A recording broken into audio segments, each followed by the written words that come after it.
don't know about you, but I remember the first time I experienced an opera by our keynote speaker. It's already been mentioned, and it was Dead Man Walking. It was at IU, Jacobs School of Music. One of my students was appearing as Mrs. DeRocher, and I was overwhelmed by the telling of this story. I didn't see the movie. It was my first time to experience the story. And it was such a profound message of grace. I was just undone. I remember just really sobbing at the end of the story. It was so impactful. And, you know, I'm guessing most of you had the same reaction. Then I got to go see It's a Wonderful Life, and, you know, just was transported with the mirrors and the angels and the telling of that story that I did know well. And it was so fresh and new and invigorating. So I guess most of us have been undone by Mr. Heggie's outpouring and your art. We are, I'm not going to go over his extensive bio. You can read that. Most of us are familiar with his work. What a delight has been to share a meal with him today. But I want to thank you, Jake, for your outpouring, for all that you are doing and will do for opera and telling our stories. We're very grateful, and we're happy to have you here with us today. I'm going to let you talk now.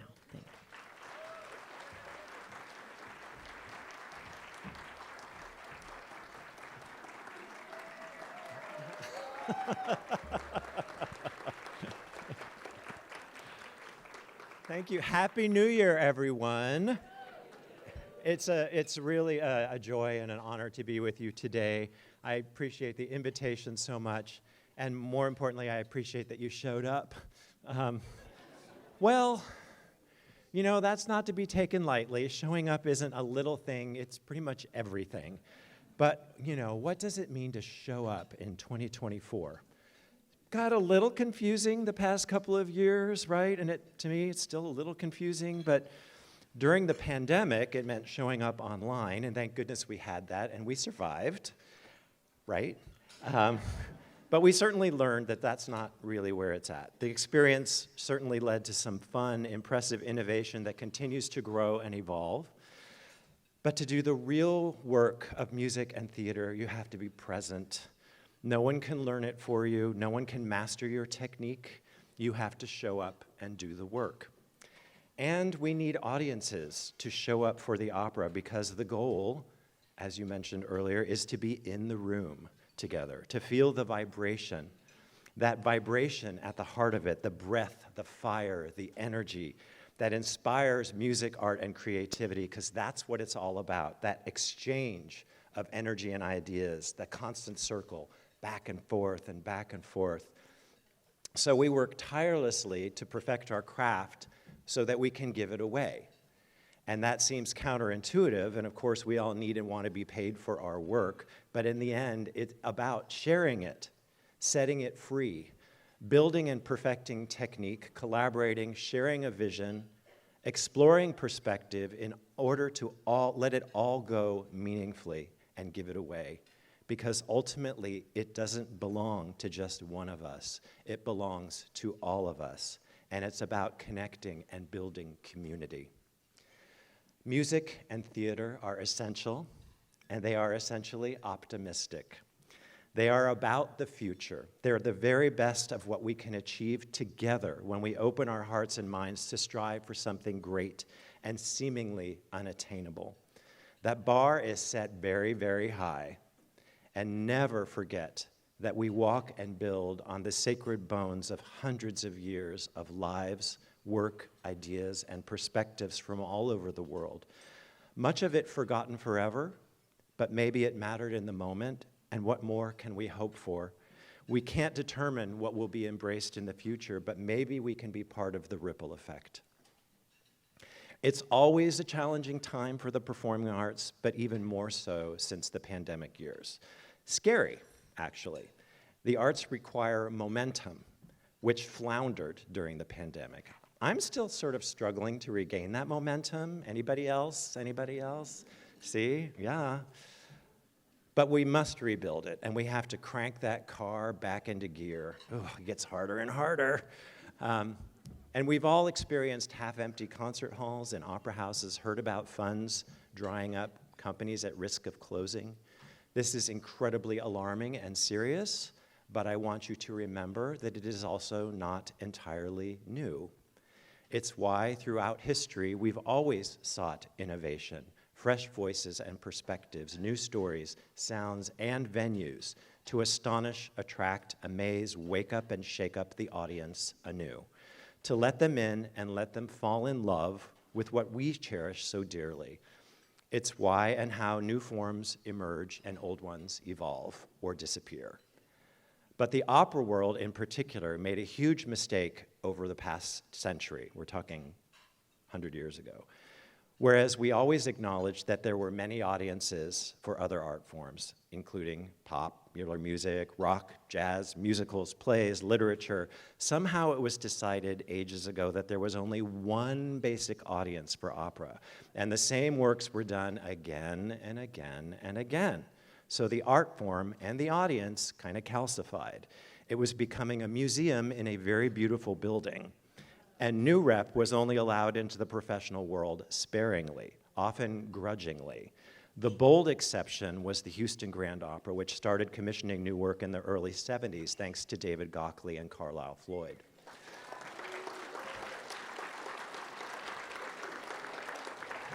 That company recently premiered its 75th commissioned work. Astounding. But HGO was always the exception, not the rule. And when the arts get predictable, they get boring. We need that combination of the familiar and the surprising.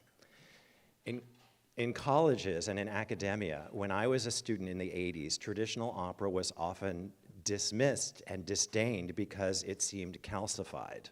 I remember at UCLA in the 80s when I heard a professor rather arrogantly describe opera as neither very good music nor very good drama, which was shocking because I had just seen Peter Grimes with John Vickers. And I was like, really? You're not getting this? But still, as it always has been, academia was the primary training ground for the great singers that we need to make opera happen, and the talents to make it happen in the professional world. But contemporary rep was introduced very sparingly back then, unlike today. Now there are singers who build entire careers doing new work, and all American trained singers are expected to be able to do new and old music very well. Back then, John Adams, Philip Glass, Meredith Monk, and others were carving out their own spaces and proved there was another audience, a younger one, for opera, but for the most part, back then the mainstream kept them out. And instead of new rep back then, there were new productions and sometimes exciting casts of the old rep. At least that represented some growth, new ideas, and the recognition that there was a need for something to change. Remember that in its beginnings, opera was a popular art form.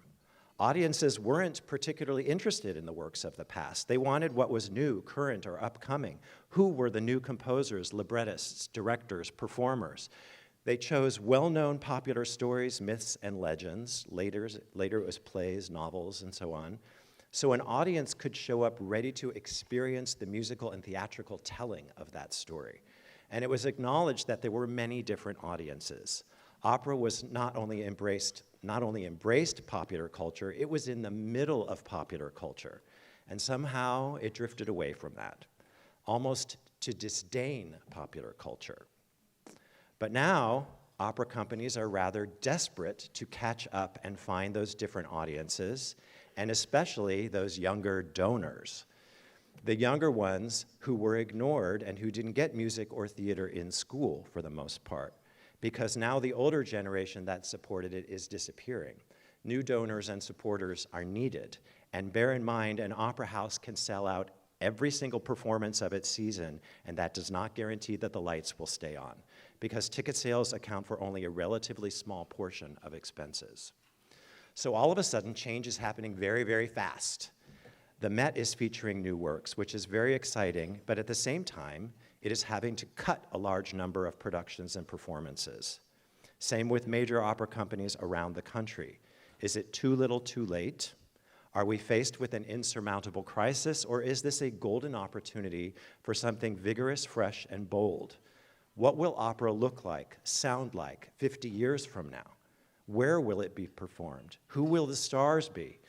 What are the stories that will be told alongside the classics? Will we recognize the many different audiences? The quest and demand for new talent and vision is the only reason anyone develops a career in the arts, and it's the reason I was lucky enough to be given a doorway to the career I have today. Music saved me again and again as a kid, as I'm sure it did for most of you. Sorry. It gave me connection and community when I was getting through the aftermath of my father's suicide when I was 10. I felt that powerful flame and fire in my core that pushed me to work hard, and I was very lucky to have a community through music. I studied with wonderful, kind, demanding teachers, composed songs for musicals I'd never complete, for singers I'd never meet, including Barbra Streisand. I wrote a lot of songs for Barbara when I was a teenager, and frankly, if she had ever sung, she could have had a bigger career to sing. But I'm not bitter. Barbara, can you hear me? I also discovered art, song, and opera. I studied at UCLA and experienced magical teaching and connections that still amaze me. My piano teacher had studied with a pupil of Franz Liszt. Liszt played for Beethoven, who played for Mozart. So I was a few handshakes away from Mozart. And now so are you. You're welcome.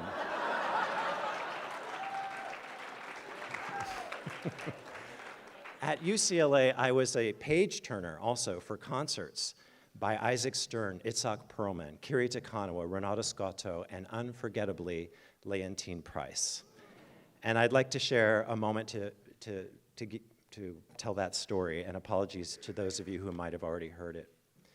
It was in 1988, and it was the height of the AIDS crisis, which was a terrifying time. Miss Price gave an astounding recital with pianist David Garvey at Royce Hall. There was thunderous applause, and it was time for encores. I followed them off stage, where Miss Price fell into her brother's arms, sobbing. She said, "George, I can't go back out there. There's a young man in the front row in a wheelchair. He's dying of AIDS, and he keeps trying to stand up for me."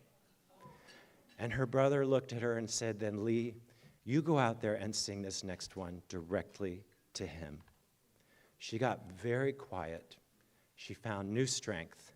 She stood about 10 feet tall and walked out regally, looked directly at that young man, and sang Visi d'Arte. I don't know how much time he had left on earth, but he was certainly transformed. I was too. Everyone felt something special happening. And I realized in that moment, this is what it's all about. Perfecting that technique, working tirelessly, showing up so you can give it away and maybe change someone's life. And that's worth everything. Around that time, in my late 20s, I developed a focal dystonia in my right hand. It would curl up painfully when I'd play the piano. I found a teacher who could help me, but she told me it would be years of slow work, starting all over with scales, and that I probably wouldn't be able to play any of the music I had played before because of muscle memory. I felt like an enormous failure, that I'd somehow betrayed my teachers and mentors, but I had to make a living, and I was determined to find a way to be close to music, even if I couldn't be in the creative center of it. I had been pursuing my master's degree at the time, and with only my thesis to complete, I dropped out. I got a job at the UCLA Center for the Performing Arts as a PR writer. I found I could write pretty well about music, and I enjoyed it. And that led to a job at Cal Performances at UC Berkeley. And while I was there, miraculously, a job happened to open up at the San Francisco Opera for a PR and marketing writer, and out of 300 applicants, I got that job. Through all those jobs, I got to know the people who make the music business work. Administrators, managers, donors, writers, critics, producers, directors, singers, front of house, backstage, on and on and on. And I strongly encourage all of you to do the same, because it takes an enormous number of people to make all this happen. Rehearsals at the opera, yes, to all of you. Rehearsals at the opera were a total revelation. My responsibility was to write about the opera and spread the word to the community. And what a vast, remarkable community. Seekers of the flame and keepers of the flame united in that magical space of the opera house. An enormous family. Lifelong friendships and connections emerged. I learned about what works and what doesn't work, because there was an amazing impresario at San Francisco Opera named Lotfi Mansouri who was willing to try anything and convince people to follow him. It was a perfect apprenticeship for an aspiring opera composer, but I had no idea that that's what I was. I did begin to play the piano again, however, and through the opera I befriended Frederica von Stade. She inspired me deeply and made me want to compose again. And though she didn't know me as a composer or pianist, I took a chance and set some folk songs on her, because I thought that would be the least scary thing. And after a moment of wide-eyed terror, oh goody, the PR guy writes songs. Yay! Just what I was looking for. We read through them, and me at the piano and her singing over my shoulder. And she said, Jakey, these are really beautiful. You want to give a concert together sometime? And I said yes, and a doorway opened, and a doorway that led to many recitals with Flicka, including one where Lee Holman was the page turner in Denver, and started that connection. She told other singers, and soon artists were coming to the PR office to ask if I had a song for them, not about their interview, but do I have a song for them, or if I'd write mine. And we're talking like Renee Fleming before she had a recording contract, you know? Crazy. So many more doorways opened. And so by day I wrote press releases, and in my spare time I wrote art songs. That seemed like a pretty good way to make a life, and I was very happy.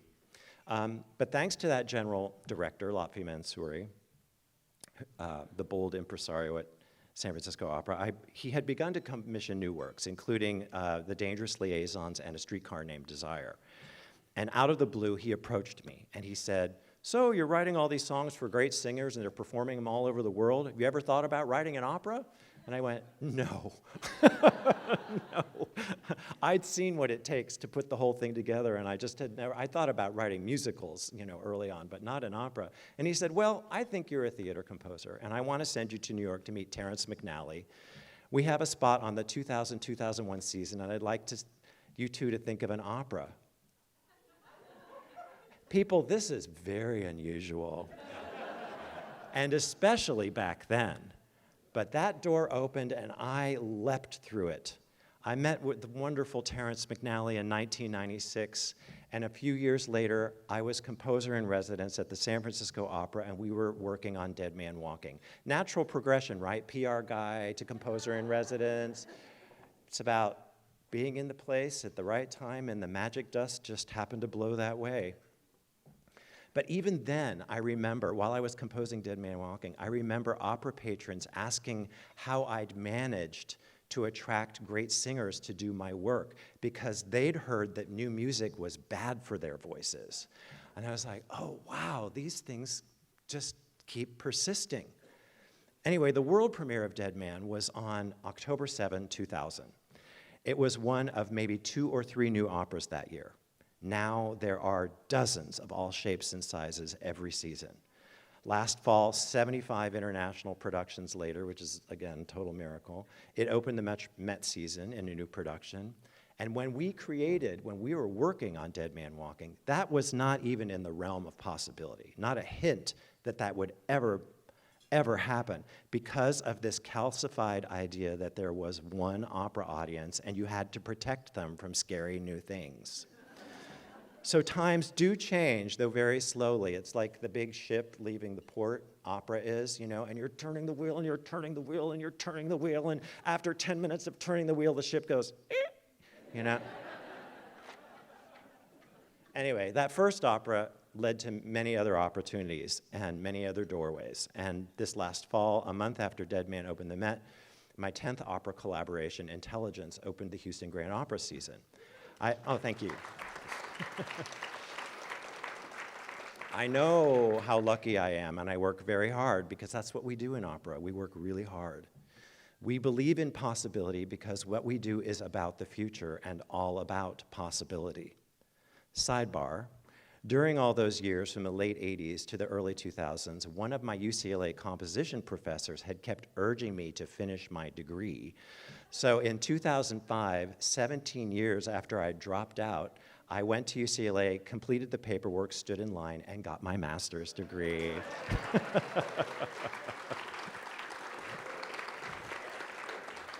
So why do I tell you all of this? Because the path to a career is almost never what you think it will be. My hand injury seemed like the worst possible thing that could have happened, and it turned out to be an immense gift. It set me on an unexpected path powered by curiosity, passion, and a desperate need to be close to music and theater. And on that path, I met amazing, generous people who offered adventure and possibility. People who believed and said, hey, how about you? That same pathway is the future of opera. Removing the arts from public schools more than 40 years ago was an enormous mistake. It's affected every level of our national dialogue and education, and we must get it back there to open up a world of possibility,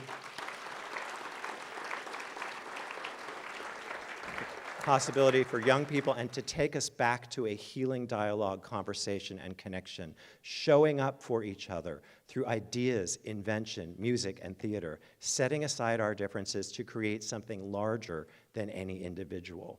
So I believe our most urgent charge is to get the arts back into public schools and to do whatever it takes. Absolutely. Take the next generation by the hand and show up for them. Be a mentor, even as you are seeking new mentors yourself. Share your excitement, love, and passion for music. Listen to their ideas, what amazes and engages them. Demonstrate what it really means to show up for another and that there's room for everyone. We are facing unprecedented challenges in that regard now because of social media devices, streaming, overload of info, world events, shorter attention spans, AI. Challenges that must be acknowledged and somehow put to good use, not ignored or shoved aside. We will all have to participate in this endeavor. Also, we must be good to each other in the arts, good colleagues. Understandably, there has been a lot of fear the past few years, so much change happening so fast. Fear can save your life, or it can destroy it. There is so much divisiveness in the world right now. We must find a way to bridge that and work together in opera. We don't always have to agree, of course, but we are all in it together. We are all going to make mistakes, and sometimes that's where the good stuff comes from. The mess, the mistakes, what doesn't work, sometimes even more than what does. There has to be room for exploration and perspective. I also think it's high time for there to be the opportunity, especially in college, to discuss professional jealousy, how to live with it, how to deal with it. It's normal.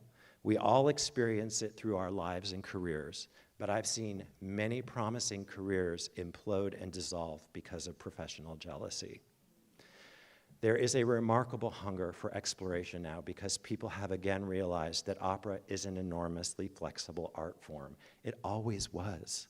It's exciting that many ideas are being tried out, lots of things being thrown against the wall. Some will resonate, some will endure, most will probably not, but we still keep trying. And ideas are emerging everywhere. And I am a firm believer that great talent will find a way to express itself. And if the platform for that talent doesn't exist, it will create one. In that sense, we are back to the origins of this art form.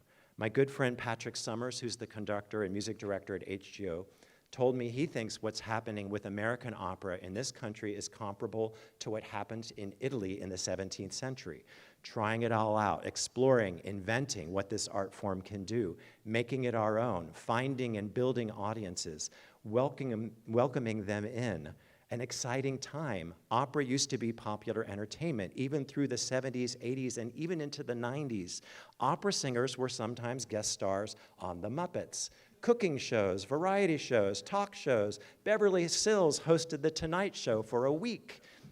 Opera was part of popular culture, not just the butt of a joke. It is possible, I believe in my bones, to find something like this. We need stars. We must help nurture star careers. We need to be part of the conversation. And again, I believe it starts with getting the arts back into schools to build connection and momentum and to let kids know how much fun this can be. Isn't that why you got into it originally? It was fun, right? Remember? And that it matters and that their voices matter. And we all have to participate somehow. I've been asked again and again what opera I'd like to compose next. I've always tried to challenge and force myself to consider new musical expressions, collaborators, voices, and perspectives, especially trying to feature powerful women, queer characters, tell stories that demand diversity. This is why my opera collaborations vary from Dead Man Walking to It's a Wonderful Life, Moby Dick, 3 Decembers, If I Were You, Intelligence, Great Scott, For a Look or a Touch. It's all over the place. But they're intimate, deeply human stories with large forces at work, high stakes and emotion that can fill an opera house. Stories that are about something, yes, but first and foremost, great human stories. One idea I had, which you are all welcome to pursue, is a collaborative project between a professional opera company, a conservatory or college of music, and a public school district. It would be worked on over a semester or even a full school year, culminating in a series of performances throughout the community. My original idea was to base a work on Charlotte's Web, with a professional singer for Charlotte, conservatory students in other lead roles, and smaller roles taken up by kids in the schools, a professional or emerging director and design team. The goal would be to create and set a score and libretto that leaves space for new numbers to be inserted, created by the younger people involved, mentored by the older people, so that everyone is creating, building, mentoring, participating, and sharing in some capacity. The rights for Charlotte's Web weren't available, but I still think it's a good idea, although incredibly ambitious. But you dare to dream. I mean, it is opera, so go big or go home. During the holiday season the past 3 years in San Francisco, we've experienced British Panto for the first time. Do you all know what that is? British Panto? So my husband, it's behind you, exactly. My husband, the actor Kurt Branham, who's right here, was the widow Twankey in Aladdin and Sleeping Beauty, wacky, over-the-top storytelling with outrageous characters, big costumes and numbers, slapstick and jokes, and Panto demands the audience, which is filled with kids, that demands everyone to boo, cheer, and interact, just like my wonderful friend did. And then, over the summer, and this is all going on in my head, right, I was incredibly entertained and moved by Barbie. Okay? I laughed, I was surprised, and then I was weeping at the end because in the end, it's all about what it means to be human. It's a brilliant script and movie that totally took me by surprise. And I loved that people of all ages were dressing up to go and going to the theater in groups for a shared community experience where they were ready to be surprised, entertained, and have their minds blown. And so, aside from Barbie the opera, what's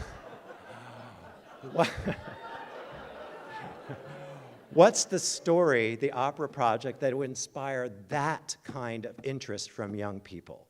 I've composed plenty of big, heavy dramas, but what's the story that would get young people to say, I want to go see that, instead of elders having to say, come on, we're going to the opera, it'll be fun.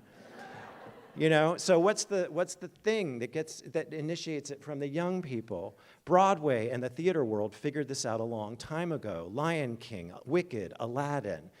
Frankly, that's what Mozart was looking for with the magic flute, too, right? Bring in audiences to be surprised that might not go to the regular opera. We need this desperately in the opera world. Something that is truly an opera, uses the forces, the wonderful forces that opera brings, and is not condescending. It could be a big drama. It could be a comedy, although there's nothing harder than comedy, but something with fun and adventure and amazing story and storytelling that is not a lecture, not a polemic, not about an issue, but about people in an experience on an adventure. So, how about all of you here today? In the world we face, some see something at risk of disappearing, and maybe it could. Maybe it's morphing. It will be up to all of us and future generations to determine what happens. But I do feel something shifting. I feel the energy and ideas of something amazing ready to blossom. It's hovering just out of sight, already at work.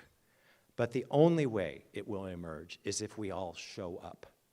Honor the sacred flame and the spiritual heroes, the people who have shown up for us. Your presence is one of the great gifts you have to offer the world. Your passion is meaningless unless you share it. Show up for all the people waiting to find a voice to sing and join the chorus. The further you reach out, the broader your horizon, the richer your life, the clearer your path. We all know this road can be very, very lonely, but I promise you that in music and theater, in opera, even when you feel lonely, you are never alone. Your spirit guides are with you. All of us are with you. All you ever have to do is listen. None of this work is in vain if you do it because you love it, and that's the only reason to persevere. So please be bold and be good to each other. Be understanding. Remember, there are many audiences. Remember that for some people, Bohème, Figaro, and Salome are new pieces, and we must honor and celebrate that. You composers, librettists, creatives that are new to opera, please explore and mine and honor the sacred bones of the past as you build on them for the future, old and new, side by side. Look how the theater world has done this forever, and in the end, isn't opera theater. We need passionate people to get us reconnected to what matters most about being human, to ignite and share the flame of possibility and the fire of inspiration, to wake up the world and blaze new pathways. And I believe with all of my heart that opera can do that. So please keep showing up. Thank you.